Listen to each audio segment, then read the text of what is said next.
I spent 9 months deployed overseas, dreaming of the day I'd finally walk back through my own front door, kick off my boots, and hug my husband.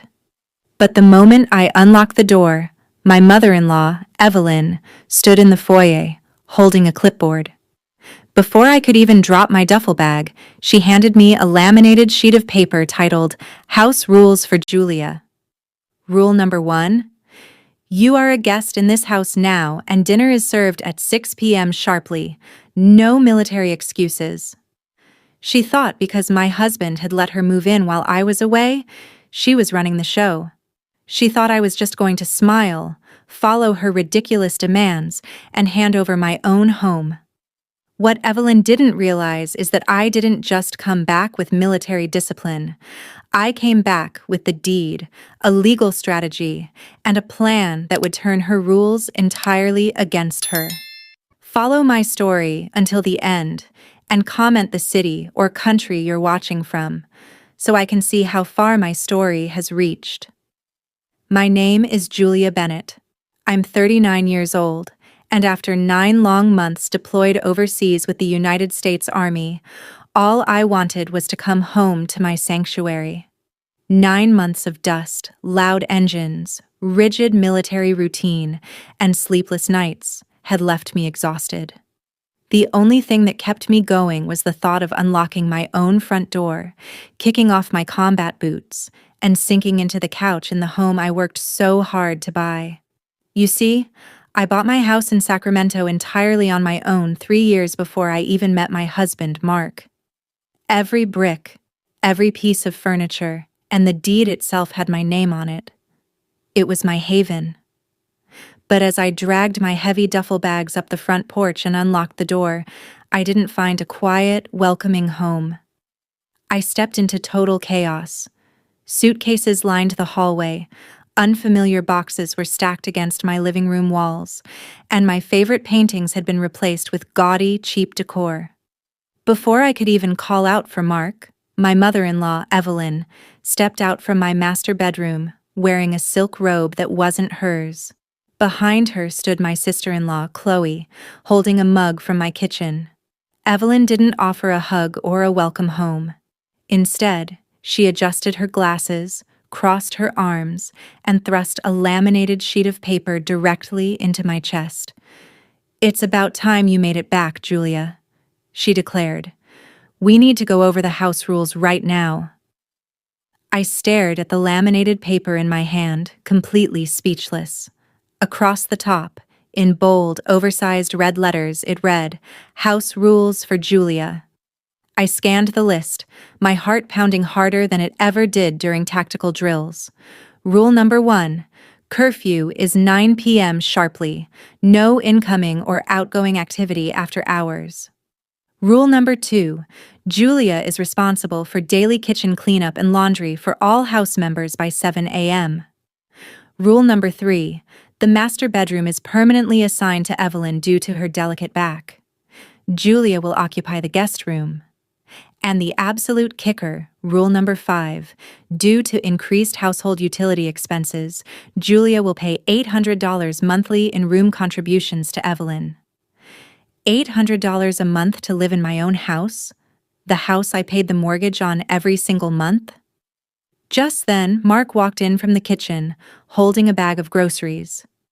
He looked at me, then at his mother, shifting uncomfortably on his feet. "Mark," I said, holding up the paper, my voice dangerously calm. "What is the meaning of this?" Mark wouldn't even meet my eyes. "Look, Julia, let's not make a scene," he muttered, coming over to pat my shoulder. "Mom and Chloe were having a hard time with their landlord while you were away. They just needed a place to stay. Mom put those rules together just to keep some order around here while you transition back to civilian life. It's really not a big deal." It wasn't a big deal? My husband had secretly handed over my home, my bedroom, and my life to his entitled mother, and expected me to fall in line. 9 months in the military had taught me one critical lesson: never launch a counterattack without gathering full intelligence first. So, instead of exploding right then and there, I let out a slow breath, folded the laminated list, and slipped it into my pocket. "Fine," I said, keeping my face completely unreadable. "I'll head to the guest room and unpack." Evelyn smirked, clearly believing she'd intimidated me into submission. Mark looked visibly relieved, thinking he'd successfully avoided a confrontation. But while they thought I was meekly accepting my new role as a guest in my own home, I spent the next 24 hours quietly observing everything. That evening, I sat in the guest room with my laptop, pulling up my financial statements. What I found made my blood run cold. The joint household account I'd set up for Mark to manage utility bills had been systematically drained. Thousands of dollars had been transferred out over the last 6 months, paid directly to high-end clothing boutiques, luxury spas, and credit card balances under Chloe's name. Mark hadn't just let them move in. He'd been funding their lavish lifestyle with my hard-earned military pay. But the breaking point came at midnight. Stepping out into the hallway for a glass of water, I heard hushed voices coming from the living room. Evelyn was on speakerphone with someone, her tone dripping with greedy ambition. "Don't worry, Arthur," she was telling her real estate agent. "Julia is weak. She's already following my house rules. Give me 2 weeks, and I'll have Mark get her to sign the quitclaim deed transferring the title to me. Once the house is in my name, we can convert it into a rental property and split the monthly cash flow." They weren't just taking over my home. They were planning to steal it entirely.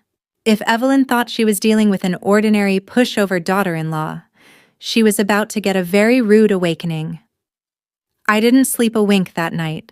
Instead, I spent the quiet hours assembling my battle plan, making phone calls, and gathering every legal document proving sole ownership of my home. At exactly 5 a.m. the next morning, my operation began.